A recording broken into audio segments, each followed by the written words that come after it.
Raríssimos e raríssimes bom dia, René de Paula Júnior falando aqui no Radinho de Pilha, 27 de outubro de 2023, sexta-feira, ao som do Sabiá que eu gravei num outro domingo especialmente silencioso, acho que era feriado, uma sexta-feira que começa para mim com, uma sensação um pouco agridoce, vamos chamar assim, porque fiquei muito honrado, hoje às 5 da manhã foi colocado no ar a minha primeira contribuição para o portal IG. Eu não sei se quem lembra aqui do IG. IG foi um acontecimento na internet brasileira quando surgiu o IG. Quando deve ter sido isso? Faz 20 e poucos anos, mais ou menos ano 2000 por aí.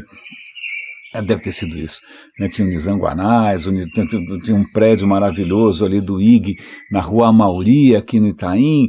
Pois bem, o IG está de volta, sob a direção dos amigos Paulo Leal e Índio Brasileiro. Eles me convidaram para contribuir com uma coluna fixa, e eu fiquei muito honrado com o convite, mas eu confesso que eu fiquei, desde aquele momento, me consumindo. Eu fiquei pensando, o que falta eu dizer? O que mais eu tenho a dizer? Como eu vou dizer? Que caminho que eu devo seguir? Porque eu confesso que eu, já faz bastante tempo, já me assumi como praticamente um Dom Quixote.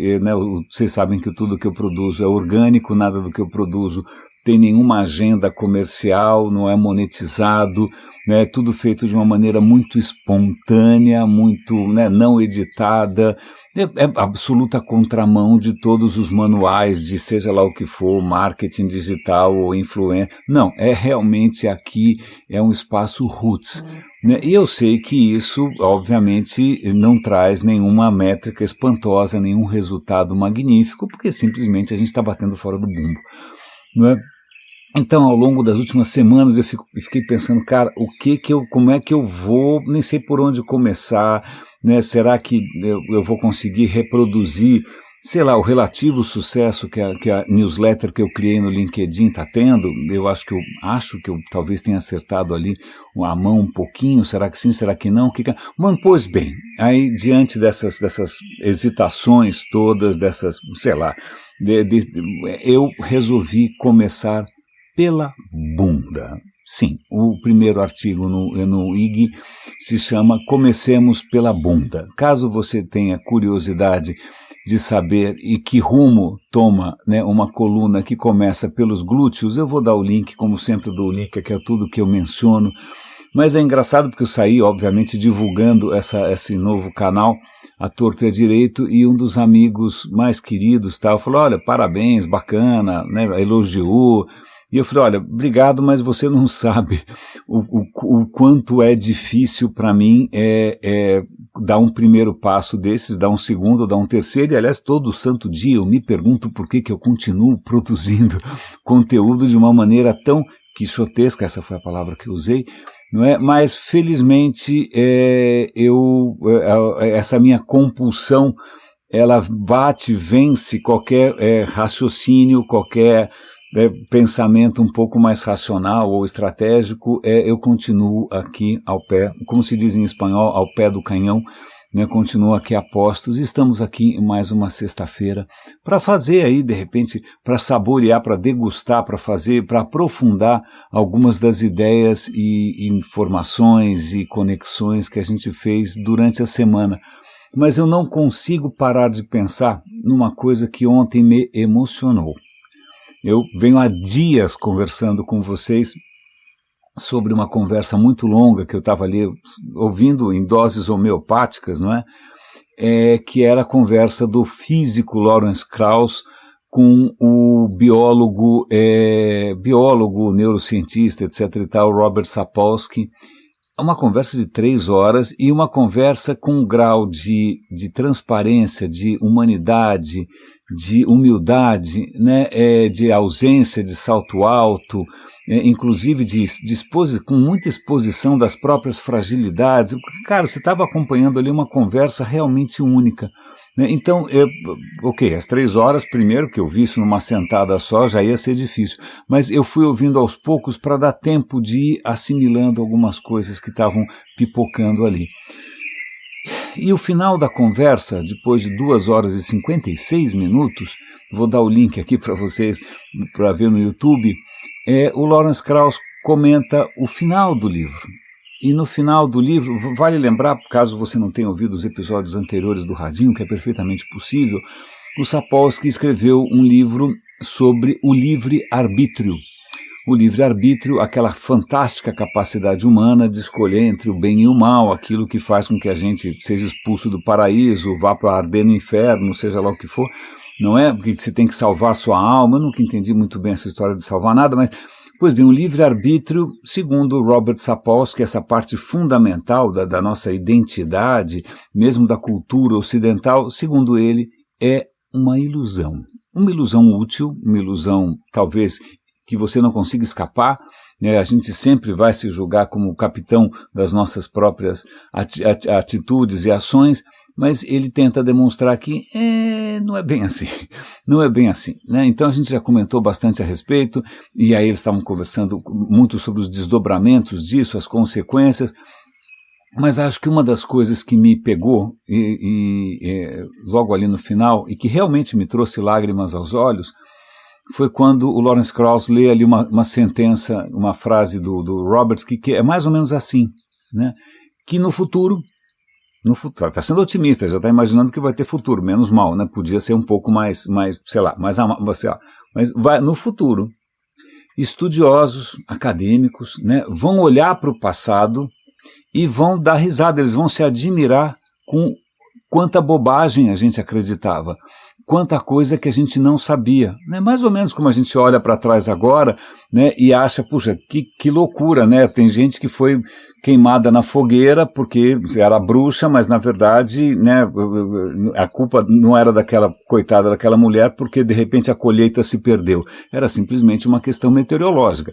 Ou então, gente que foi queimada porque o cara achava, sei lá, o cara tinha epilepsia, então isso deve ser possessão demoníaca, né? O cara, sei lá, tinha algum problema com a criança, tinha dificuldade na escola, dá um tapa na orelha porque ela não está se esforçando bem, e aí a gente sabe que hoje ela é disléxica, não é? Então, puxa, assim como a gente olha para, sei lá, a Idade Média, né, e acha absolutamente ridículo, obscurantista, né, completamente ignorante, o desconhecimento de algumas coisas que hoje qualquer criança sabe, né? Então, no futuro, os estudiosos vão ter a mesma reação, vão olhar para nós aqui no século XXI e vai falar, cara, como é que é possível que eles não soubessem disso ainda? Como é que é possível que eles acreditassem nessas bobagens?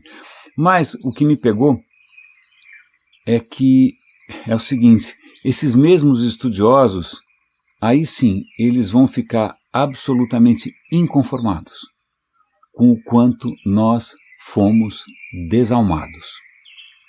O quanto nós não tínhamos e não temos coração, com a nossa absoluta indiferença a injustiças absolutamente gritantes, né, a sofrimento humano, né, Isso me pegou, porque se você olhar o LinkedIn, se você olhar o Facebook, se você olhar o Instagram, se você olhar o TikTok, é impressionante quantas coisas a gente simplesmente está fazendo de conta que não existe, né? A gente prefere passar aí uma camada de açúcar e ficar apresentando uma versão completamente falaciosa e ilusória de como a vida é, de como a sua carreira é, de como a sua competência é, de como o seu amor é. A gente está simplesmente escamoteando coisas que, né, não deveriam ser necessariamente caladas, e isso vai ter um preço, isso está tendo um preço, e isso me pegou um pouco de mau jeito. Ou de bom jeito, não é? Porque afinal isso dá a esperança de que, puxa, quem sabe a gente consegue superar isso, quem sabe a gente consegue melhorar isso. Quem sabe existem maneiras, ou existem pessoas, ou existem caminhos, ou existem iniciativas que a gente possa alavancar, divulgar, né? E aí eu estou sempre lembrando aqui, talvez porque eu não conheça tanta coisa assim, mas ou talvez porque seja uma coisa excepcional, eu estou sempre relembrando aqui o absoluto fenômeno que é, não algum jogador de futebol, Deus me livre, mas o Edu Lyra, né, com Gerando Falcões, que resolveu abraçar o problema mais descabelado, né, do país, que é a questão da pobreza crônica, que é a questão da favela, né, e aí está o Edu circulando o mundo, se tornando uma das pessoas mais influentes do planeta, da história, do Brasil, né, simplesmente tornando as favelas uma coisa de museu, né, o que ele escolheu como missão foi isso.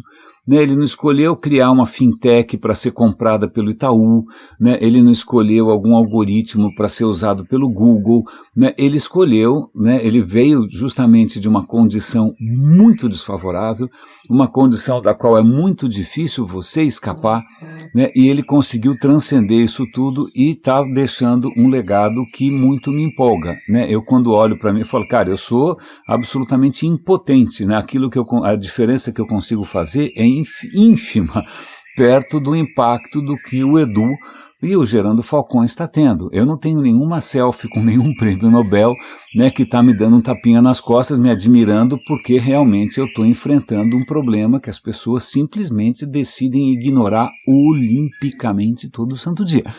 Então, mas essa história do Edu também é legal porque a gente pode conectar isso com essa conversa toda do Lawrence e do Sapolsky, pelo seguinte, o que o Sapolsky está tentando mostrar para a gente, que a ciência já tem bastante clareza, é que quando você decide alguma coisa, não é que, sei lá, alguma coisa transcendental dentro de você, usando os poderes mágicos do raciocínio, né, resolveu impor a sua vontade soberana sobre uma matéria estúpida, inerte e inferior.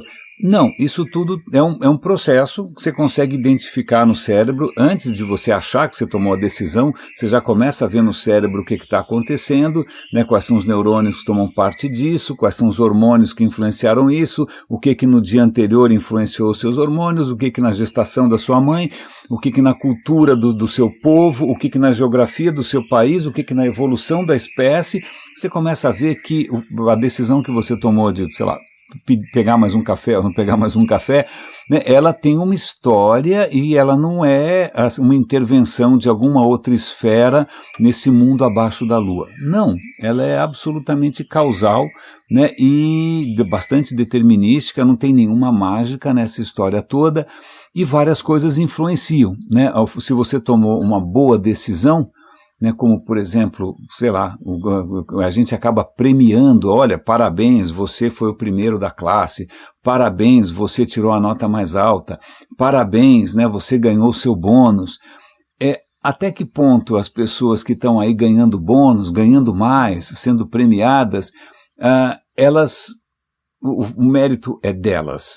Ela não escolheu nascer com aquele DNA, ela não escolheu ter a infância que ela teve, foram acasos, foram sortes, muitas vezes foram privilégios, né? Então, se de repente o cara, por acaso, nasceu com DNA favorável, nasceu com, a mãe teve uma gestação esplêndida, ele teve uma infância absolutamente admirável e cercado de amor e cercado de tudo, inclusive de comida e de livros, e aí, então, quando ele entra em primeiro lugar em alguma coisa, não fez mais que obrigação. Né, porque, afinal, tudo ali conspirou para isso. Né? Então, uma das coisas que acho que incomoda um pouco o Sapolsky é justamente isso. A gente está, por um lado, premiando excessivamente, né, numa certa ilusão de meritocracia, pessoas, né, que de repente têm um desempenho extraordinário, como se aquilo fosse prova do seu caráter, do seu empenho, quando, na verdade, desculpa, é uma série de fatores sobre o qual ela não tem o menor controle.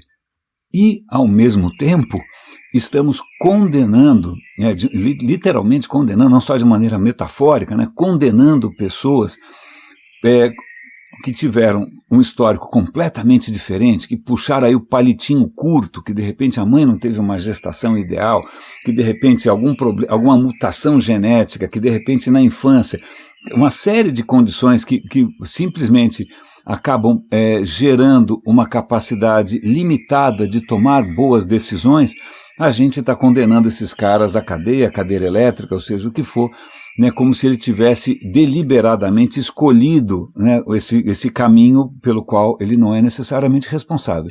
Então, essa é uma das coisas que o Sapolsky chama a nossa atenção, mas isso não quer dizer que existe aí um fatalismo, existe um determinismo. Então se você veio da favela, ou se tua mãe de repente não, né, comeu caviar, ou seja lá o que for, né, passou fome, etc. e tal, então você está condenado a uma vida de crime, ou uma vida de decisões ruins e de vício? Não. Não. Né, vale lembrar que isso aliás eu vou conectar isso com um vídeo extremamente interessante de um canal que eu descobri recentemente, que eu venho aqui enaltecendo, elogiando todo santo dia, que é um canal de um rapazinho que também é biólogo. Veja que interessante, né? Todo mundo só fica falando de digital, blockchain, TikTok, a gente está aqui falando o tempo todo de ciências um pouquinho mais interessantes, não é? Esse biólogo está dizendo, olha, essa história de DNA, veja bem, DNA não é destino. Né, quando a gente fala o código genético está o gene que dá, sei lá do que, da homossexualidade, o gene da gordura, o gene da inteligência, né, como se você tivesse nascido com alguma condição ali escrita em pedra, não é assim que funciona. Aliás, o vídeo é muito interessante, porque não sei exatamente qual foi a sua formação, a minha foi de exatas, então biológicas para mim passou longe, agora depois de velho é que eu estou descobrindo o quanto biológicas é legal, não é? Mas eu me lembro vagamente da história do Mendel, das ervilhas, né, daquela história de gene recessivo, gene dominante, etc. e tal, que eu sempre me atrapalhava com essa história, não gostava muito. Pois bem, aquilo que você aprendeu sobre as ervilhas, não sei se você lembra dessa história, Mendel era um monge, ele queria ser professor, não conseguiu, porque ele era tímido, então ele resolveu fazer experimentos, e ele resolveu fazer um experimento que, na verdade, o que ele estava tentando fazer não é descobrir o código da vida. Ele não estava tentando descobrir o funcionamento da hereditariedade profunda. Ele só estava tentando descobrir como criar híbridos de plantas melhores, né? Todo fazendeiro faz isso, ele tenta criar ali cruzamentos que tenham um resultado mais interessante.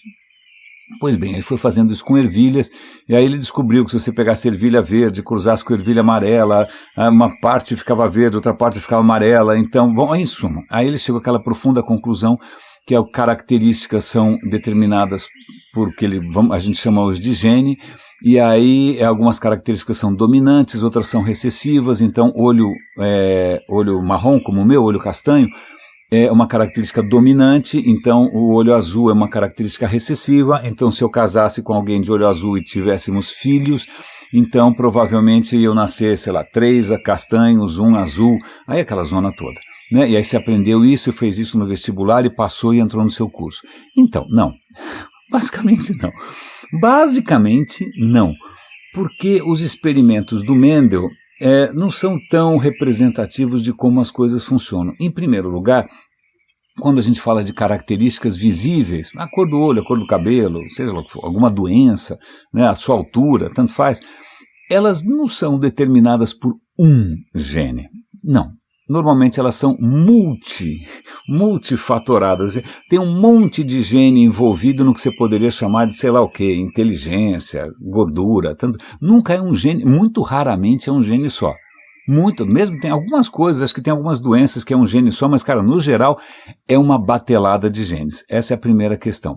A segunda questão, e essa acho que é talvez a mais interessante, é que os genes não são como código de computador. Né? Quando no século XX a gente ficou super empolgado, nossa, mapeamos o genoma humano, deve ter sido mais ou menos no ano 2000, nem lembro mais, faz 20 anos.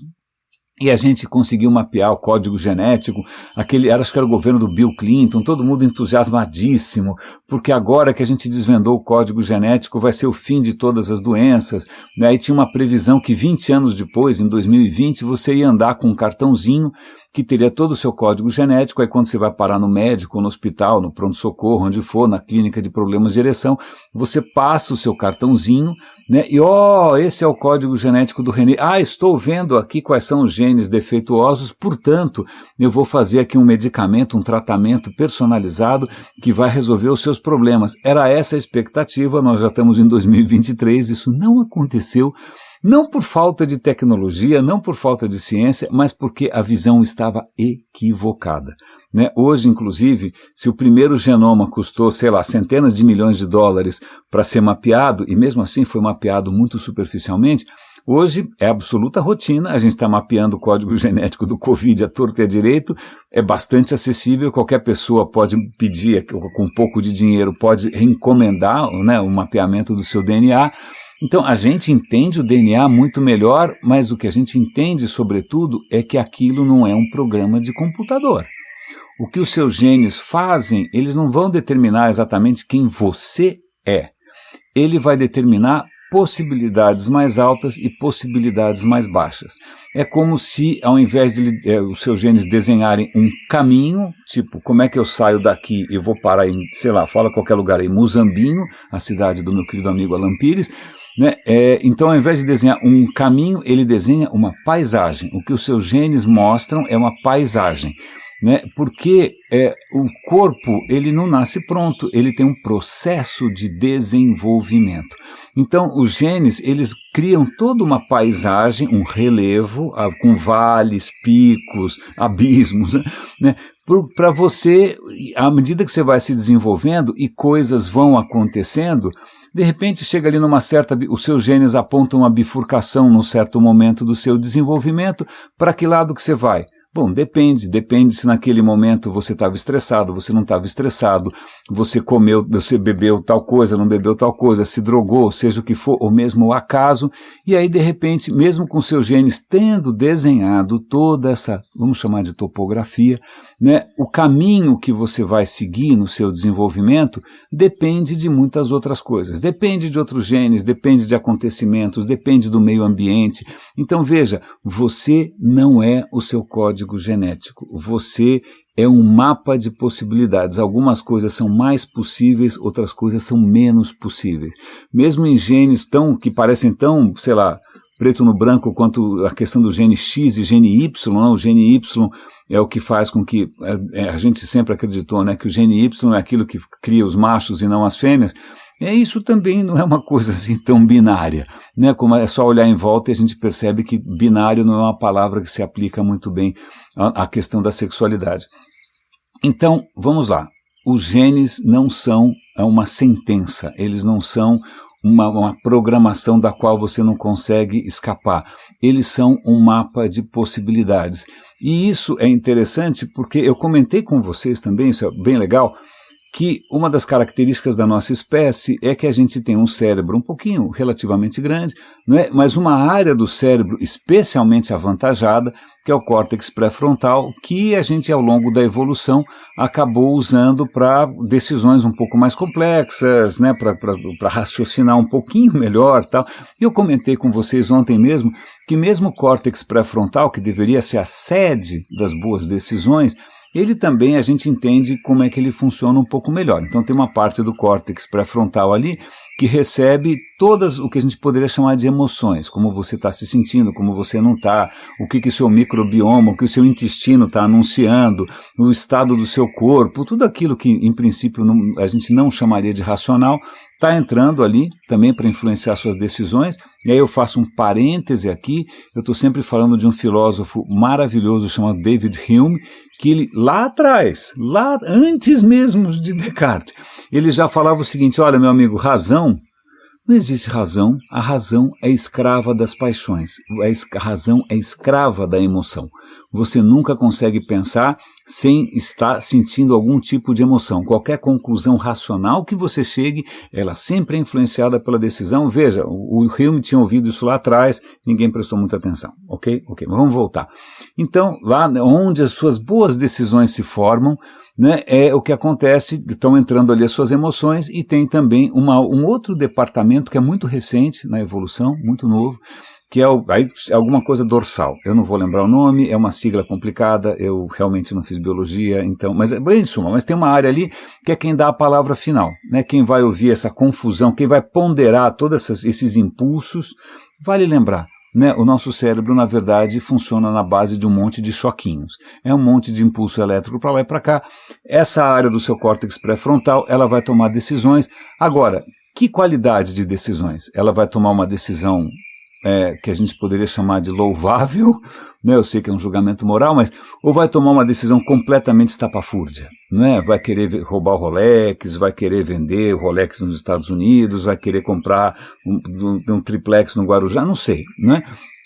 Que decisões que vão ser tomadas? Como eu disse para vocês aqui, isso tudo se a gente olhar, não caiu do céu, né? São relativamente compreensíveis, a gente consegue voltar atrás no tempo, e o que dá para perceber também, que eu acho que isso é interessante, que dependendo da infância que você teve, da adolescência que você teve, da vida que você teve, essa parte do seu córtex, ela é mais, digamos, robusta ou menos. Né? Tem gente que, se você botar ali numa tomografia para ver o cérebro em tempo real, você percebe, aliás, o tamanho dessa região pode variar também.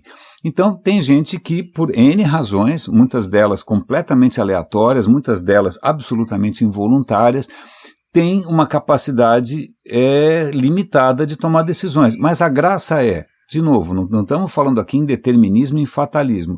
A questão é que a nossa evolução, na hora que ela fez lá o nosso córtex pré-frontal, ao invés de colocar ali todo o conhecimento já em código, deixar pré-programado o nosso cérebro para todas as verdades absolutas, não, ela fez um córtex que é programável. A gente aprende, não só a gente, aliás, várias criaturas aprendem.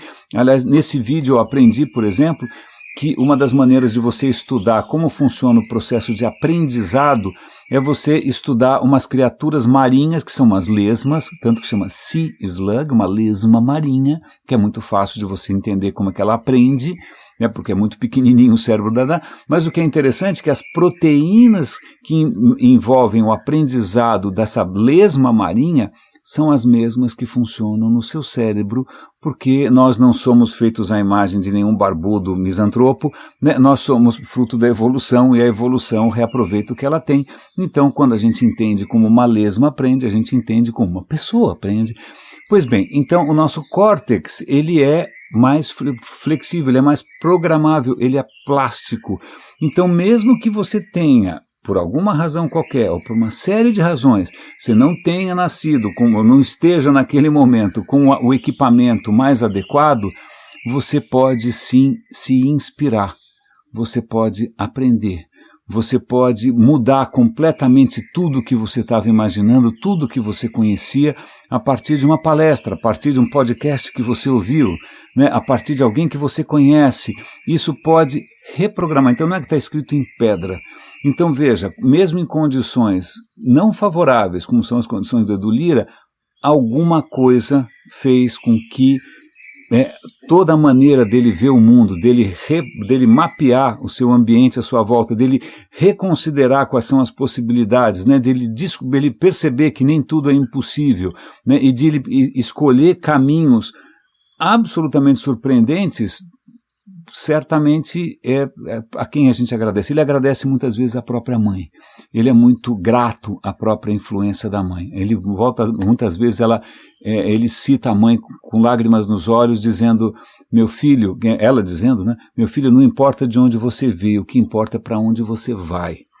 Então isso é muito interessante, eu acho isso muito tocante, porque essa questão da gente reconsiderar até que ponto a gente é capitão do nosso destino, até que ponto existe o livre-arbítrio. Isso não quer dizer que a gente vai sair por aí matando todo mundo, fazendo sexo. Não quer dizer que o mundo vai virar uma suruba se a gente chegar a essa conclusão. Aliás, tudo indica que pessoas que, quando cai a ficha que o livre-arbítrio é ilusório, as pessoas se comportam inclusive melhor. Uma coisa parecida acontece também, e os dois ali são ateus, se você olhar ateus de longa data, não quer dizer que eles sejam devassos, não quer dizer que eles estejam, sei lá, falsificando a carteirinha de vacinação, ou que eles estejam mentindo diante... Não, muitas vezes o comportamento é muito mais ético, é muito mais centrado, é muito mais decente, porque talvez, aí sou eu falando aqui, a hora que você percebe que não existe um antes, não existe um depois, só existe o agora, que não existe um outro mundo, só existe esse, e que não existem criaturas sobrenaturais e que a gente só depende da gente, né? Então isso dá um outro peso, né? Dá um outro senso de responsabilidade, dá um outro sentido à sua própria vida. Né? Você não está vivendo aqui pensando no outro mundo, você está vivendo aqui pensando nesse mundo, nas próximas gerações, no legado, em como você vai ser visto pelos estudiosos do futuro que vão ficar horrorizados como é que a gente podia ser tão desalmado. Né? Então veja que interessante, mas voltando para essa questão aqui do livre-arbítrio, porque ao invés de usarmos, bom, então tá bom, as minhas decisões eu não sou responsável por elas, eu sou fruto do meu passado, então dane-se. A questão não é essa, a questão é, se a gente reconhece que a qualidade das nossas decisões depende de coisas bastante materiais e concretas, um caminho possível, que eu acho que é muito recomendável, é a gente começar a pensar, ok, como é que eu fortaleço a minha capacidade de tomar boas decisões? Né? Então eu não vou beber antes de fazer tal coisa, eu não vou ficar vendo vídeo ruim, eu não vou ficar alimentando, né, a minha mente com coisas toscas, eu vou tentar ampliar um pouco a minha capacidade de mapear as possibilidades, de enxergar o que eu não enxergava, porque eu sei, porque se eu não tiver com a cabeça boa, eu vou tomar decisões ruins. Então veja, acho que é por isso que eu demorei tanto tempo para conseguir processar essa conversa tão boa, porque dá muito o que pensar.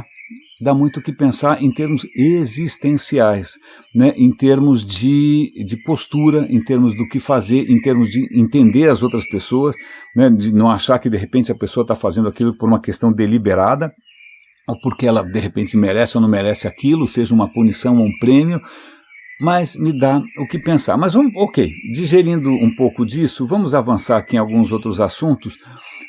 Vamos falar um pouco de digital, porque isso me pegou de mau jeito agora de manhã. Tem uma notícia aqui dizendo que Meta é o Facebook que resolveu trocar, né, trocar de roupa para a gente esquecer que o Facebook é o Facebook. Né? Meta, que é aquele grupo do Mark Zuckerberg, uma figura que se alguém achar admirável, eu vou perguntar por quê. Meta está usando inteligência artificial para descobrir o que você está pensando. Então, eles estão colocando sensores na cabeça das pessoas, não precisa ser dentro, tá bom? Não precisa enfiar nada dentro, tá tudo, ninguém vai virar um ciborgue, não, são sensores externos, né, que pedem para você pensar em alguma coisa, você vê alguma coisa, e em milissegundos, essa inteligência artificial consegue produzir uma imagem daquilo que você estava pensando. E o resultado é assustador. O cara tinha visto uma imagem, o cara pensou em um gatinho, o cara fala gatinho, o cara pensou num avião, ele mostra um avião, não é exatamente o mesmo avião, mas é um avião. Cavalos correndo na praia. Ok, então, mas o tempo não tem, ok, isso é assustador, isso é horrível, você sabe que isso vai ser usado para o mal, que isso vai ser usado para anunciantes, isso vai ser usado para manipulação do seu comportamento, porque esses caras sabem sim que quando você compra alguma coisa não é porque você escolheu comprar, porque você foi manipulado, esses caras sabem que o teu livre-arbítrio não existe, não é? Isso vai ser usado para o mal, mas tem uma questão interessante, porque isso também demonstra que, veja, o que está acontecendo dentro da sua cabeça não é nada mágico, não é alguma coisa transcendental, cara, é alguma coisa que um robô vai conseguir entender. Vai conseguir entender porque são correntinhas elétricas indo de lá para cá que um sensor captura. Então não tem o mistério, os robôs vão entender a gente melhor do que os filósofos, não, tirando o Hume da parada, porque o Hume é muito bom. Mas eu vou dar um link também para um vídeo particularmente desconcertante. Eu tenho um certo fascínio pela evolução dos robôs físicos, né? Robôs que andam, robôs que manipulam objetos. Eu sempre fico impressionado como está avançando, né? Robô que dá cambalhota. Então tem uma empresa que é a Boston Dynamics que, cara, os caras fazem uns robôs que são assustadores, né? E um dos robôs que é um sucesso comercial, inclusive, é aquele que parece um cachorrinho, eu nunca lembro como é que chama esse robô, ele parece um cachorrinho amarelo com 4 pernas, o que parece ser uma cabeça na ponta de um pescoço, mas que pode ser também uma garra. Então esse robô que parece um cachorro, que já é impressionante, né? Tem vários vídeos deles dançando, dando pirueta, fazendo o diabo. O que acontece é que eles resolveram fazer um hackathon dentro da empresa. Vamos ver o que mais que a gente pode fazer com isso, e conectaram essas criaturinhas ao ChatGPT. Né? Então, o que acontece é que a câmera, esse robô tem várias câmeras, para ele enxerga, o que acontece, a câmera a imagem ia para o ChatGPT interpretar o que o bichinho estava vendo. E aí, o que acontece é que se você conversar com o robozinho ali, o som da sua voz é enviado para o ChatGPT, é convertido em texto, o ChatGPT entende, ele prepara uma resposta, ele manda uma resposta e essa resposta é convertida em som. Então, em suma, você fala com o robozinho ali, ele responde. Ele responde, e não só ele, agora defina ele, quem é ele? O robô não é uma pessoa, ele não tem personalidade. Tem sim, porque nesse vídeo eles escolheram várias personalidades para o robô. Então bastou dizer para o ChatGPT assim, meu caro, você é um arqueólogo inglês do século XIX. O que acontece dali para frente, tudo que o robô fala, não só fala com um sotaque inglês um pouco antiquado, mas a própria visão de mundo dele, as piadas que ele faz, são piadas de um arqueólogo inglês. Ele vai falar do Indiana Jones, ele vai falar de coisas assim. Você pode falar, olha, o robô é o seguinte, você é uma adolescente, ou então você é um personagem sarcástico. E o que acontece é que muda o jeito de falar, muda o tipo de piada, e o que é mais desconcertante para mim é ver o cara que capitaneou essa história toda, né? Já que eu estou usando esse verbo capitão hoje várias vezes, não é uma homenagem ao Bolsonaro, é uma homenagem àquele poema do Henley chamado Invicto, que o cara que fala que ele é o capitão da sua alma, sei lá o quê, do seu destino, essa bobagem. Pois bem, mas o cara que liderou esse hackathon, ele está sorrindo, porque ele está achando bastante interessante e surpreendente que um robô, né, o ChatGPT, que passa a ter pernas, passa a ter olhos, passa a ter ouvidos e passa a ter voz. Ok, entendeu? Agora o ChatGPT está andando, certo? Com 4 patas, e ele fala com você, não é? E ele entende o que ele enxerga, e ele faz piadas com o que ele enxerga, ele pode fazer poemas a respeito, não é? O que ele está ali sorrindo é que ele fala, nossa, eu estou muito surpreso com a capacidade de pensamento lateral. Pensamento lateral é quando o robô manifesta conhecimentos que ninguém podia imaginar. Então veja, por exemplo, quando esse hackathon, a grande ideia foi a seguinte, olha, a gente tem aqui dentro do Boston Dynamics, a gente tem um museu das nossas coisas aqui. Né? Quando vem um turista aqui, a gente vai mostrar os primeiros robôs, como é que funciona. Tem um tour. Né? Isso é muito comum em empresas de tecnologia, tem um tour para você conhecer as coisas. Aliás, eu recomendo, caso você vá para a região de Mountain View, ali na Califórnia, no Vale do Silício, tem um museu da computação que é absolutamente extraordinário. Vá, por favor, muito legal. Pois bem, então a brincadeira desse hackathon era justamente transformar esses cachorrinhos mecânicos em guias do museu. Tá? Então você podia ter um guia que era um arqueólogo inglês, você podia ter um guia que era uma adolescente, você podia ter um guia que era um bobo alegre, você escolhe a personalidade do guia e o robô vai te levando e ele vai respondendo as questões e você pode perguntar o que você quiser, certo? Certo. Mas o que é interessante é que num certo momento, é isso que o cara fala sorrindo, eu estaria apavorado, não é? O desenvolvedor, lá, o programador, chegou para o bichinho e falou assim, quem são os seus pais? O bichinho parou, pensou, saiu andando e foi para aquela parte da exposição onde estavam os primeiros modelos de robôs. Ninguém ensinou para ele que ele descende de outros robôs. Né? Uma resposta possível teria a ser uma resposta transcendente. Eu tenho um criador que na verdade é uma outra espécie, muito inteligente, etc. e tal. Né? Eu sou um filho dos humanos. Não, por conta própria.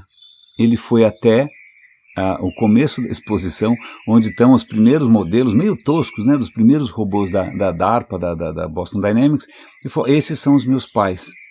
Pensamento lateral. Então veja, nem sei o que pensar a respeito, mas o que mais me assusta é o cara não se assustar. Porque uma coisa é achar intrigante, outra coisa é ficar maravilhado, e outra coisa é simplesmente não ter a sensibilidade para perceber o que está acontecendo, quais são as implicações disso tudo, qual é o impacto que isso tem, né? Achar que essas inovações todas existem no vácuo é bastante complicado, né? O que mais que eu tenho para comentar com vocês? Deixa eu ver se eu acho que eu separei algumas coisas, eu sempre separo algumas coisas interessantes. Aliás, vocês sabem que eu sou um grande fã da NASA. A NASA está mandando uma sonda para uma lua de Júpiter. A lua se chama Europa, né? A NASA está muito interessada na lua Europa porque tem um oceano debaixo do gelo e aparentemente esse oceano está derretido e tem geysers de água, então talvez a água seja capaz de propiciar alguma forma de vida, e estão mandando uma sonda lá para a Europa, não para a Europa onde os brasileiros vão querer morar em Portugal, na Europa, a lua de Júpiter, não é? E o que é interessante é que você pode mandar o seu nome nessa sonda, é como se fosse uma mensagem numa garrafa, né? Então, caso você tenha interesse que essa sonda que está indo para a Europa, nos confins ali do sistema solar, né, que ela leve o seu nome junto com milhões de outros nomes, você pode deixar o seu nome lá. O meu nome já está lá, né? O meu nome eu estou indo, em algum momento eu vou para esse satélite, meu nome, né? Meu nome, só isso, né? Não sei se vão dar um link para esse meu artigo sobre a bunda, eu espero que não, espero que seja só um nome, mas é legal transcender um pouco essas nossas mesquinhezes, né? Transcender um pouco as nossas pequenezes e pensar de uma maneira às vezes um pouco mais grandiosa, um pouco mais ampla. Mas vamos lá, tem uma questão, já que eu falei tanto aqui de evolução, tem uma questão que eu acho que é interessante, que é cobras. Cobra. 99% das pessoas, eu já conheci gente que gosta de ofídeos, que tem cobras como animais de estimação. Eu conheci numa festa, não visitei a pessoa por uma razão relativamente clara, mas Deus me livre visitar alguém que tem uma sucuri, não é? Mas normalmente as pessoas têm uma reação instintiva com cobra. Se você vê algum negócio mexendo no chão, você dá um pulo, certo? Isso provavelmente você não aprendeu. Isso veio já escrito no seu código genético, um pavor de cobra. E sim, tudo indica que primatas, não só a gente, mas primatas em geral, chimpanzé, babuíno, gorila, eles têm uma reação instintiva com qualquer coisa que pareça cobra. Ou seja, isso veio escrito no nosso código genético. Eu falei que o nosso cérebro é plástico, mas algumas coisas já vêm pré-escritas, tá bom? Tá bom. Mas o que é interessante é que você pode comprovar isso com exames modernos. Você pode pegar vários voluntários e aí você pega uma imagem pega uma imagem de um animal, um rinoceronte. Aí você borra essa imagem, aí você borra de novo, aí você borra 10 vezes, na 10ª vez aquilo virou chuvisco, não é mais nada, certo? Então você bota um voluntário ali e pega a pior imagem possível e fala, que animal é esse? Sei lá é chuvisco. Ah, tá legal, então eu vou mostrar a imagem anterior, menos borrada. Que animal é esse? Sei lá, você ficou louco? Aí você vai voltando, aí tem alguma hora que o cara fala, ups, eu acho que isso é uma girafa. Certo? Então a pessoa demora um tempo para reconhecer numa imagem completamente destruída, cada vez mais distorcida, que animal que é. Acontece que cobra, cara, as pessoas reconhecem logo de cara, mesmo quando a imagem está muito, muito, muito comprometida. Então é uma comprovação que a gente tem, é diferente, a maneira como a gente detecta, como a gente reage a cobras, é muito antiga, e isso é comum aos outros primatas. Eu vou costurar isso com um vídeo completamente independente. Tive, sei lá, alguma coisa veio na minha cabeça, eu fiquei curioso, eu fiz a pergunta para o ChatGPT, já sei, minha mulher estava fazendo lá, tipo, palavras cruzadas e tal, e apareceu a palavra mamba. Eu falei, olha, mamba, se eu não me engano, não é o feminino de mambo, né? Mamba é uma cobra, se eu não me engano, é uma cobra. Se eu não me engano, existe uma cobra chamada Black Mamba, que ela cospe um veneno na sua cara, a metros de distância. Como eu sou curioso, fui perguntar para o ChatGPT, fui procurar no YouTube e achei sim, né, que não é só a mamba que cospe veneno. Cobra normalmente injeta veneno, certo? Ela vai lá, pica você com veneno e você está em maus lençóis. Mas algumas se dão ao trabalho de cuspir o veneno na sua cara a metros de distância. E eu achei que fosse uma cobra só. Não, são várias cobras. É uma infinidade de cobras em vários lugares do mundo, na Ásia, na África, sei lá onde mais. Tem 3 lugares, tem 3 regiões no planeta onde tem essas, na Índia, na China, na África. Felizmente acho que aqui no Brasil não tem, mas tudo bem. A questão, então tá bom, são todas parentes de alguma cobra que lá no passado descobriu. Não. são características que evoluíram muito parecido, né? Se você pegar as cobras que cospem, mesmo em regiões muito diferentes, você vai ver que a anatomia é muito parecida, mas geneticamente elas não são parentes. O último ancestral comum, né, a tataravó dessas cobras, não cuspia patavina nenhuma.